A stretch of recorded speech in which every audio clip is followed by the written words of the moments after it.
Welcome to episode number 4 of Bath Bomb and a Beer, the channel where I get drunk in my bathtub and I ramble on to the world about whatever's on my mind.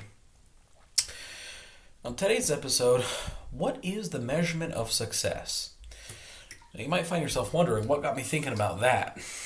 Well, I just finished day number 6 of a 7-day work week. Now, I get it, in a lot of cases there are career fields where you're going to work more than 7 days in a row.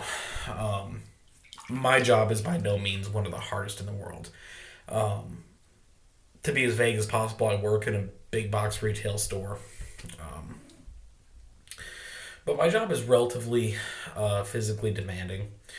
And so after a couple of days, I get pretty worn out. And so working a 7-day week after 6 days, the brain's pretty fried, back's hurting, and I'm ready to just get tomorrow over with and then at least have my one day off before I go back to work. But I started thinking about is what I do every day really is it important? Does it impact the world in any way? For what it's worth, I work at Walmart. I'm what they call a sales associate. That means that I come in every day at whatever time I'm scheduled, clock in, check in with my boss, see what needs to be done for the day, and that's what I do for 8 hours. And at the end of the day, I go home and do whatever I want. A couple times a week, it's this. And here's the really funny thing about it is I just turned 30 years old about a week ago. And I'm stocking shelves at Walmart. And that's kind of depressing. So, last couple of days, I started to really think about where I'm at in life. And have I really gone anywhere? So, you have to define you have to draw a line. That's not the right way to go about this.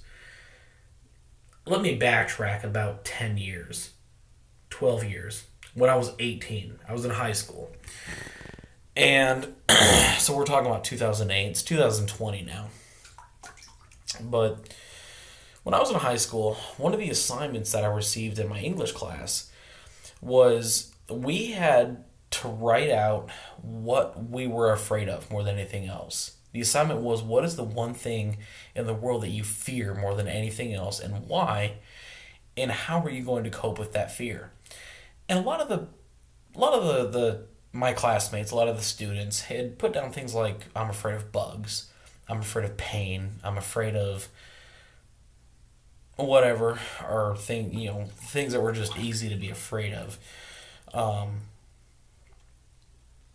But that was a particularly difficult assignment for me because I had a difficult time trying to figure out what exactly am I afraid of. And I don't want to sound like a macho, like, I fear nothing. But I actually had a hard time trying to figure out what is something that I'm actually afraid of. When I was 18 years old, I was kind of in that indestructible, invincible, I fear nothing kind of mentality.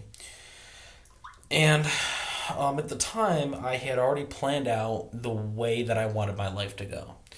I had decided on a career. I knew what I wanted to do.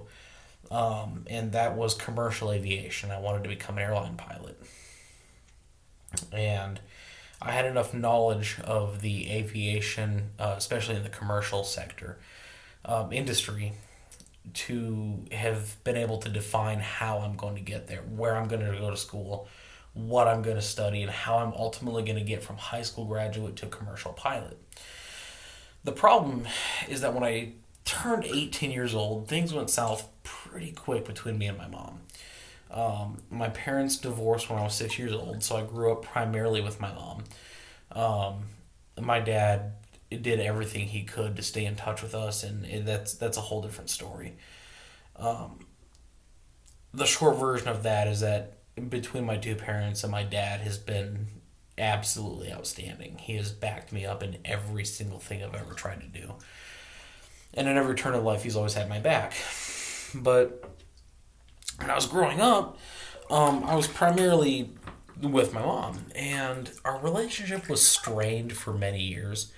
And when I turned 18, things sort of came to a point where we couldn't tolerate each other anymore. I no longer wanted to live with her. She no longer wanted to put up with me. And it's easy to write that off as, okay, well, you were 18 and probably rebellious, and it's a story that a lot of us have to write in our book of life. But what had happened was my mom, when I was 14 and I started high school, she sat me down and she said, now that you're entering high school, I'm going to do what I have to do to ensure that when it comes time to go to college, you're not going to have to worry about the cost. It's taken care of. And it wasn't speculative at the time. It was already taken care of. And the arrangement we had was, if you do well in high school, pass your classes, you graduate, and you commit to going to college, I will make sure that you have a way to do that. Well, I held up my end of the bargain. And when it came time to go to college, I got a one-year scholarship to a local community college. Wrote up that scholarship, got a bunch of my core classes out of the way. And when it came time to move on to the larger part of my career education, once my scholarship ran out, I approached my mom and I said, hey, for this coming year in college, this is what it's going to cost for the classes I need to take. And I was confronted with a response of essentially, how are you going to pay for it? I said, well, I thought you had this taken care of. And I was told, well, you're an adult, it's your responsibility. I said, okay, fine. I'm going to find my own way to do this. At the time, I was working in a grocery store as a cashier, which is not going to provide you the funds to pay your way through college. So the only thing I could do at the time was not go to college, work for a year, save up as much as possible, and then see what I had to work with. Our relationship fell apart at that point, and I got to a point where I realized that if I wanted to pursue this career, I was going to have to do it on my own terms, on my own time, my way, without the interference of somebody who didn't understand how this industry worked and had already pegged me as a failure. So when I was 19 years old, I moved out of home and got my own apartment, and I decided I'm going to do what I have to do to pursue this on my own. That's when I was 19. I'm 30 now. So we're talking 11 years down the road. And I'm not going to bore you with the story of how the last 11 years have gone, but the long story made short is that I used to work at Sears. Sears went, so I went to Walmart because they're not going anywhere. Went through a couple of different management positions. I was really, really doing a good job at working my way up in the company. And my ultimate goal was to move high enough in management that I could use that pay scale to finish off my education and move on. Still pursuing flight. Last November, now ultimately I ended up as the service manager of the automotive department. Again, because of the experience that I have with auto service, which I mentioned a few videos ago. And one fateful day in November, I happened to misplace my keys to the department, and I got fired for that. This was November of 2019. I reported my keys missing to the management team. I figured, well, they'll re-key the department, give me a new set, maybe charge me for it, who knows what. No, I got fired. So I went home, and I just felt sorry for myself for a day. And after a day of that, I decided I'm not going to take this. I'm not going to put up with that. I'm above that. So I went back into the store, essentially sat the store manager down and said, what are you going to do about it? And the deal was, he had said, I don't want to lose you because you've been here for a long time. You know every corner of this store, the ins, the outs, the ups and downs, the do's and don'ts, and you do phenomenal work, and I don't want to lose you. But because you lost the keys to the auto center, I can't have you in automotive anymore. So he ended up demoting me and assigning me to the sporting goods department, and that's where I work now.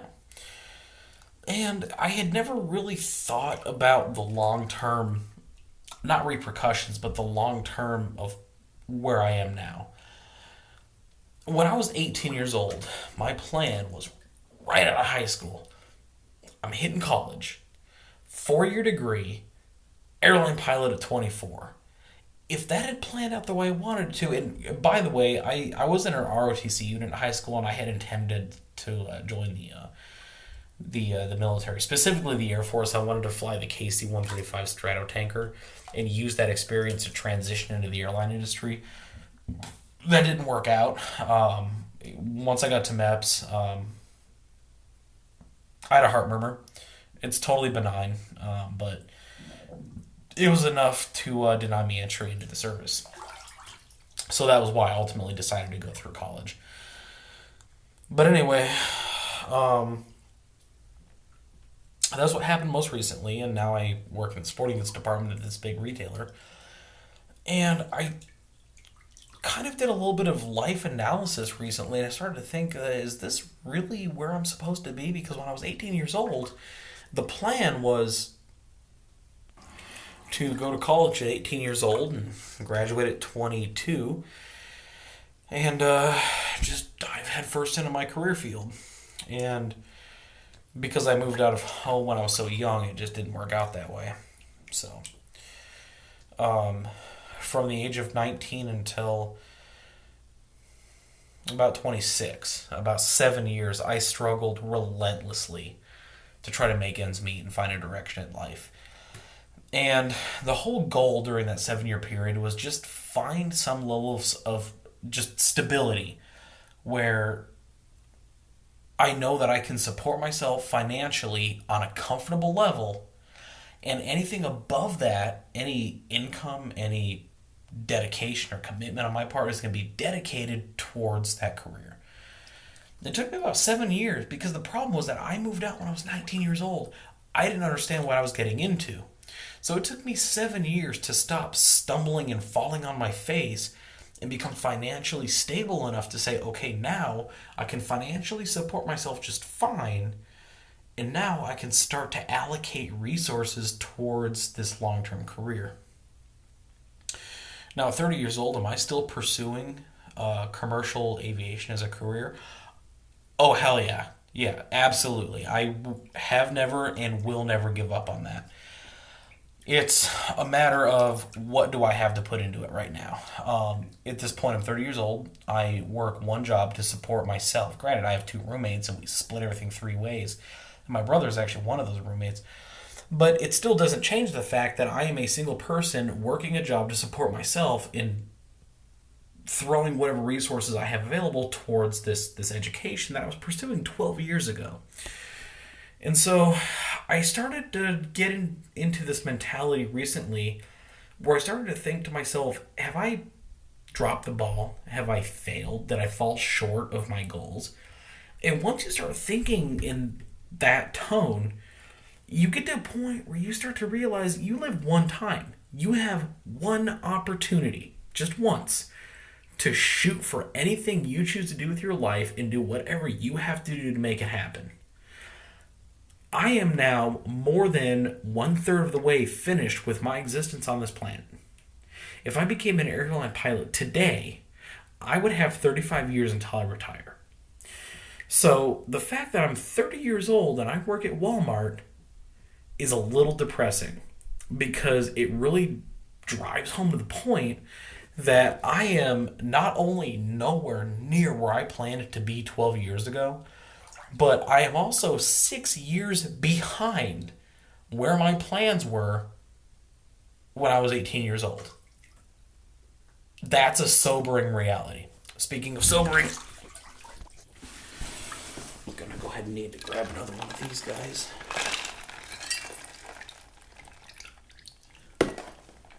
So, anyway, set you down here for just a moment.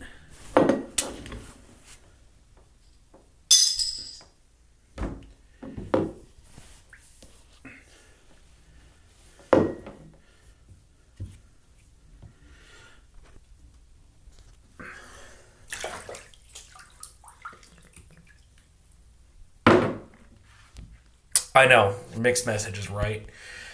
You're complaining about having done nothing with life at 30 years old, but you're drunk in a bathtub. Rest assured, this is just something I do a couple times a week to de stress and kind of get my thoughts out. But anyway, I started to really think about, did I fail? Did I actually face the one thing that I feared when I was 18 years old? Because when I was 18, my answer to what is the one thing that you are afraid of, it was failure. When I was in high school and I had to write an essay on my biggest fear, it was failure. My biggest fear was living a life of 70 or 80 years and accomplishing nothing. And now I'm between a third and halfway there. I've accomplished nothing. But when you get to that point, that's where you have to start to ask yourself, well, have things really worked in my favor?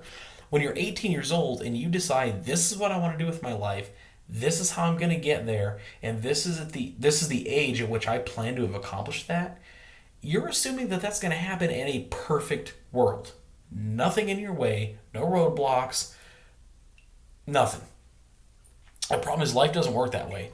Life is going to throw you a hell of a roadblock every single time. A friend of mine had plans to become master at arms in the Navy, and he was going to do 4 years in the Navy, maybe more, retire, and then immediately transition into law enforcement. He is currently in law enforcement, but he didn't get there through the Navy. It took years and years of volunteer work, hours of his own personal time dedicated to local departments to even get a shot at a privately owned prison and then the transition into law enforcement. So granted, he got where he wanted to be, but not the way he intended. Another friend of mine also wanted to be a cop. He wanted to go into law enforcement. Didn't work out. He actually got a degree in criminal justice, applied at countless departments, never got hired. He realized this career is going to go nowhere. So he got back into college, started taking classes in software programming, got somewhere with it. I don't think he finished, but decided that that wasn't the way to go, dropped that career and went for round 3 and is now an accountant. And that's not a bad thing, because that friend is the only one I have that actually bought a house. Financially, he's doing better than the rest of us. But his career took 3 dramatic turns before it finally ended going somewhere, and where it went is nowhere near where he planned on it going. Another friend of mine wanted to be a history teacher, went to college, studied U.S. history, actually got hired at our old high school as a history teacher and football coach, literally got his dream job. He is the only friend in my group that actually accomplished what he set out to do. And within months of having his dream job, he realized he hated every second of it and left the industry. And he's a corrections officer now. So, and just to kind of finish that off, there's another buddy of mine, and I'm trying not to name drop anyone, really wanted to join the military. He wanted to make a career working in the U.S. Army on Apache helicopters, which his father had done. And because of a physical foot defect, he wasn't able to do that. But that particular friend got really, really good with cars along the way, like way better than anybody I know, and landed a job as a mechanic, actually makes decent money doing it, and he is damn good at what he does. So the whole point to that is I started to get a little depressed, thinking that, okay, here I am 30 years old and I'm stocking shelves at Walmart. But the reality is that I didn't have the weight of the world on my side. I had the weight of the world pushing against me, and part of that is my fault because I moved out when I was so young I didn't know what I was getting into. And it took me years of stumbling around and falling on my face and failing before I finally stabilized myself to a point where I can now dedicate some effort towards accomplishing that goal. So, have I failed? No, I don't think so. If anything, it's actually added a level of success to my resume of life. Because when you really think about it, I nosedived out of home when I was 19 years old. Didn't know what I was getting into. And the world had a really rude awakening for me.